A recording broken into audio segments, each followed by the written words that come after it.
Well,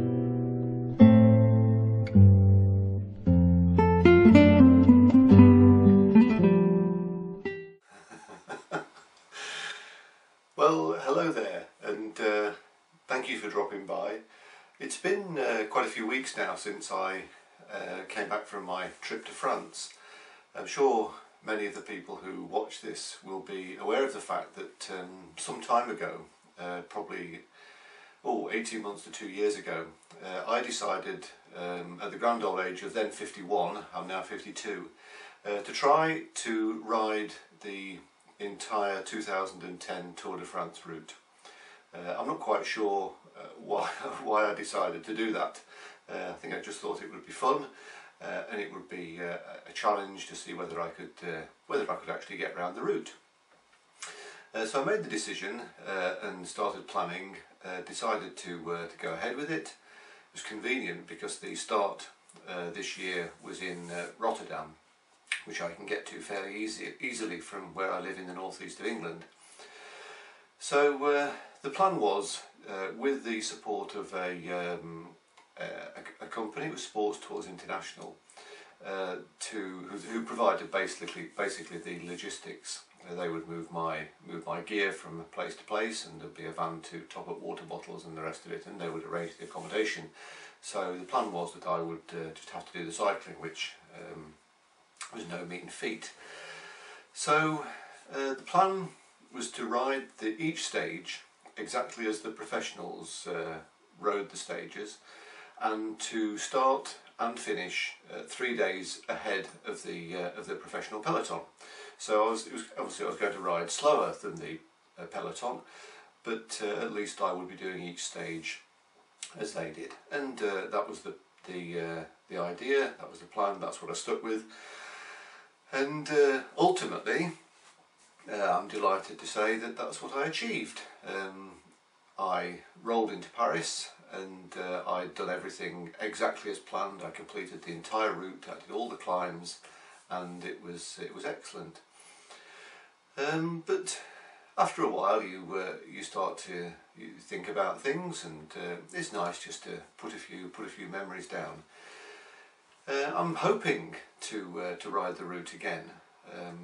Planning to do it in 2011. In 2012, in 2 years' time from now.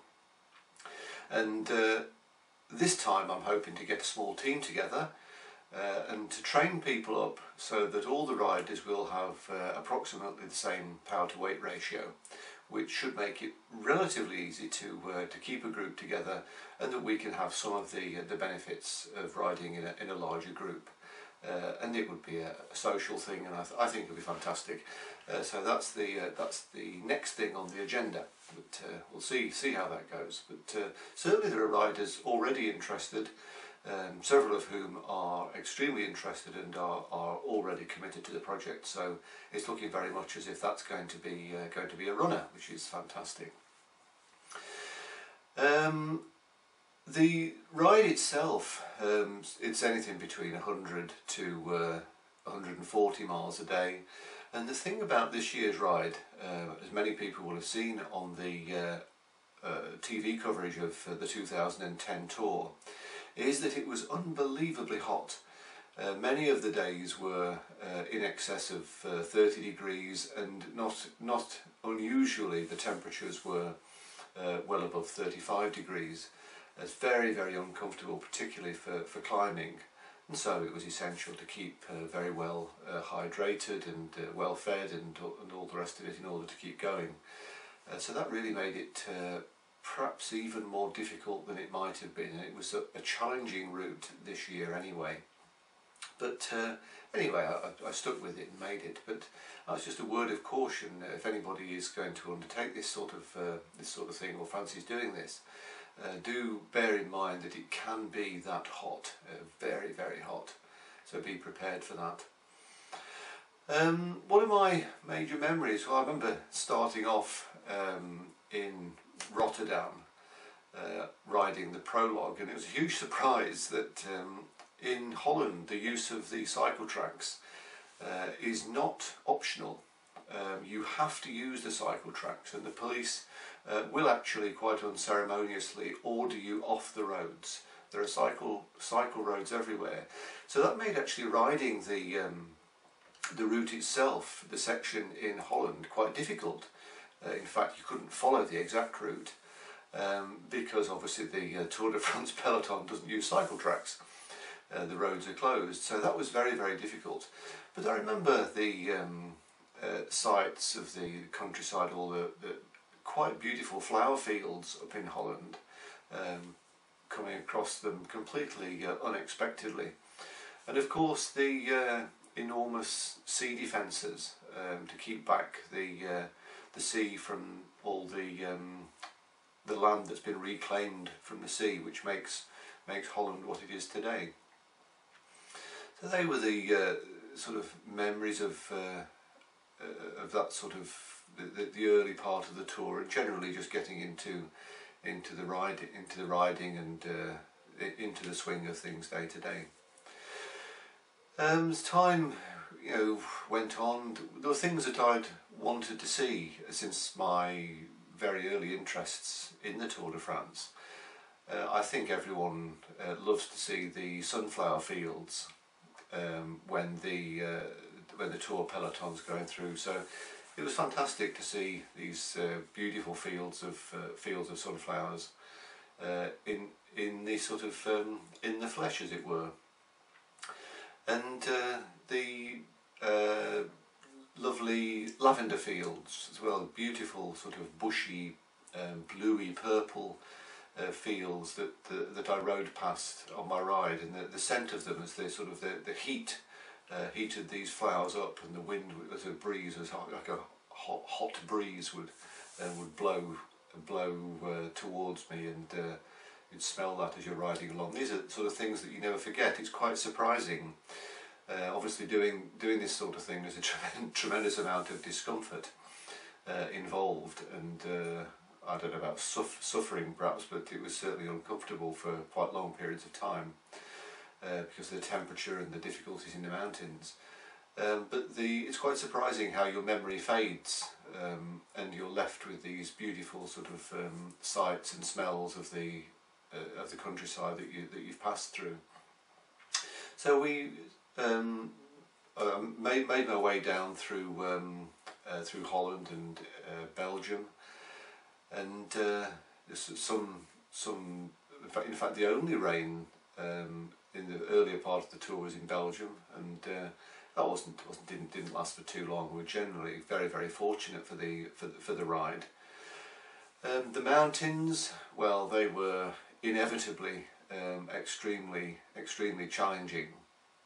There was no doubt about that. I'd ridden in the mountains before, so the length of the climbs, anything up to sort of 20 plus kilometres, didn't come as a surprise to me. But they're always going to be difficult, and probably my second most vivid memory of riding in the mountains this year was crossing the enormous Col de la Madeleine, and I was hit by about 4 kilometres from the top, an enormous thunderstorm broke, and it was absolutely terrifying. It was thunder and lightning, and I'm going along there thinking, I'm going to get hit by lightning here. I hadn't expected. I thought I might have been hit by a car, or even sort of some sort of animal running out from the side of the road, but I hadn't expected to come to grief at the hands of lightning, and it looked like a real possibility. Climbing up there in the pouring rain and then descending off it in the fog, it was really frightening, but anyway, I got through it. And the things I remember, not forgetting, I was riding 3 days ahead of the peloton, and yet there were the climbs in particular were lined with camper vans. Even at that stage, all people waiting for the tour, trying to get their place, and these people were incredibly good natured. They would come out and cheer you on and shout, and they were very, very friendly, and the smell of barbecues. Later in the day they were sort of cooking barbecues, generally tremendously just a huge party atmosphere. People had music centres set up, and people were just having a really, really fantastic time.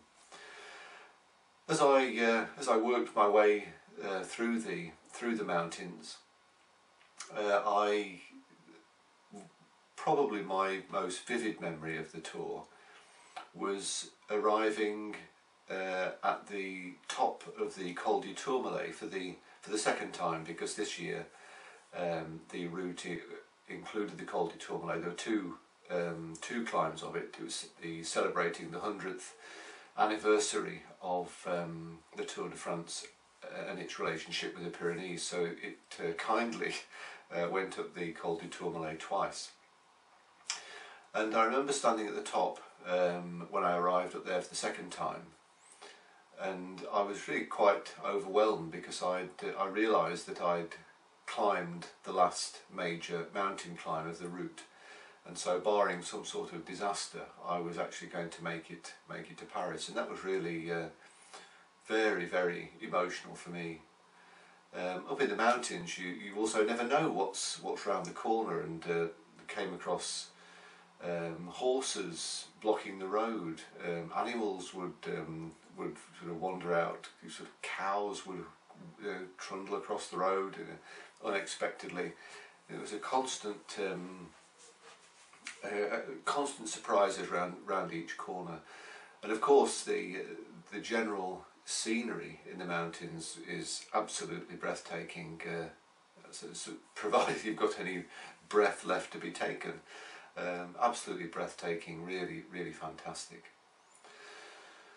So in terms of gearing and things for the climbs, I used a compact chain set on the front. That was a 3450, which I think was about right for me, and my largest sprocket on the back was a 27, which again was fine for me. I didn't sort of feel that I was running out of gears at any point, so that was absolutely fine, and it's a combination that I would recommend for the majority of average riders undertaking something like this. You need nice low gears, and so that combination worked well for me. Other memories I have, beautiful meals, some of the beautiful little towns that I went through, all very, very quaint, very, very beautiful. Quite often they were holding little markets selling beautiful produce, and all these things stick with my mind. And even though the riding itself was hard and challenging, it was, all these things go to are memories that I've now got forever. They'll never go away. It was an absolutely terrific experience, but there's just a few things that I particularly remember about it. So that was really all I wanted to say at this point. I may do another of these little podcasts on the Tour de France if things pop into my mind, but if you've got the dream, then go for it and give it a go. I certainly don't regret it. It was fantastic. So take care, and of course, vive le Tour.